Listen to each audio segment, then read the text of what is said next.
Hello Grumps. Manchester United, one of the biggest football clubs in the world. 20-time English champions, a club built on glory, dominance and winning. And now they're just playing football like a confused stag caught in the headlights.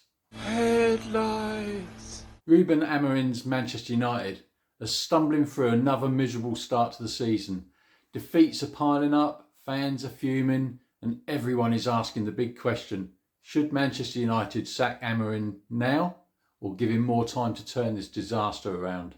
Let's talk about Manchester United's results, the stats that make your eyes water, the shocking defeats and what happens next. Whether Amorim stays or goes, either way it's not going to be pretty. United have started the season with 2 wins, 1 draw and 3 defeats. Currently sitting somewhere around 14th in the league, closer to the relegation scrap than the title race. Away form? Well, 0 wins, 1 draw and 2 losses. That's not the intimidating travelling form of the Ferguson era. This is Sunday League with a bad sat-nav. And then there's the Carabao Cup exit. Not to City, not to Liverpool, but to League Two's Grimsby Town on penalties, 12-11. That's a cup upset on an epic scale. Last season they finished 15th, their worst in decades, with 9 home league defeats, equaling a club record. But these aren't the type of records that Amorim was brought in to equal. It's like someone's taken the United of the 90s and shredded it and sold it on eBay as vintage scraps. Ruben Amorim doesn't help himself either. He recently said, "We're not scared of losing a game. We don't have that fear anymore." Inspirational stuff, mate. Exactly what you want to hear from a Manchester United manager. We've just given up, basically. He's also admitted United lack pace, especially in the middle of the park, which is bold from a man who was brought in to fix that. He even called his team probably the worst in United's history after a 3-0 humiliation by Brighton last season. Not great man management, is it? It's not exactly "we go again." And former players are sharpening their knives already. Wayne Rooney has said he has no faith in Amorim right now and that some players don't deserve the shirt.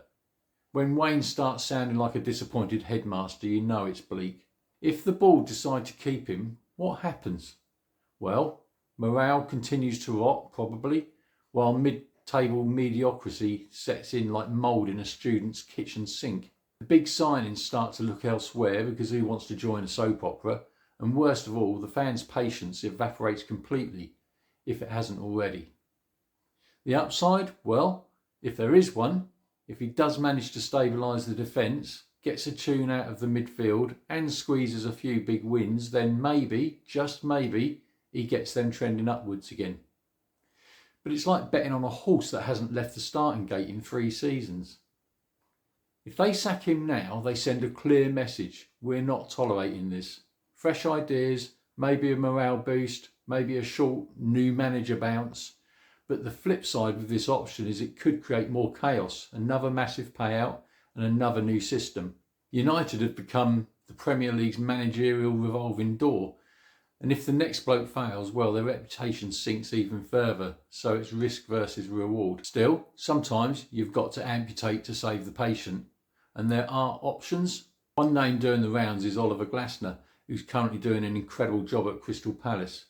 Pragmatic, tactically sharp, he got Frankfurt a Europa League title and has got Palace the FA Cup last season and a place in Europe.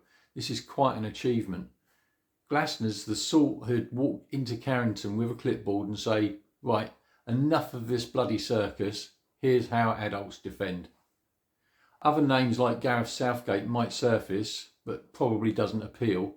But Glasner feels like the sort of appointment United should have made 2 managers ago. Steady, structured and no nonsense. Here's the blunt truth. Stick with Amorim and United risk drifting into a permanent mid-table identity crisis. Sack him too late and the season's already in the bin. Sack him now and at least they give a new manager time to salvage Europe. Right now, United look less like a footballing superpower and more like a drunk man trying to unlock his own front door with a banana. The players look lost, the manager looks exasperated and the fans are just tired. If they don't act decisively, one way or the other, they'll just keep lurching between hope and humiliation. Manchester United need to stop pretending to be Manchester United and actually start behaving like it. But hey, maybe Grimsby was all part of the master plan. Are you a United supporter who's begging for change? Or are you just a rival supporter who's just enjoying the ride while eating popcorn? Either way, hit the like button and let me know what you think in the comments below. Thanks for watching. Bye for now, Grumps.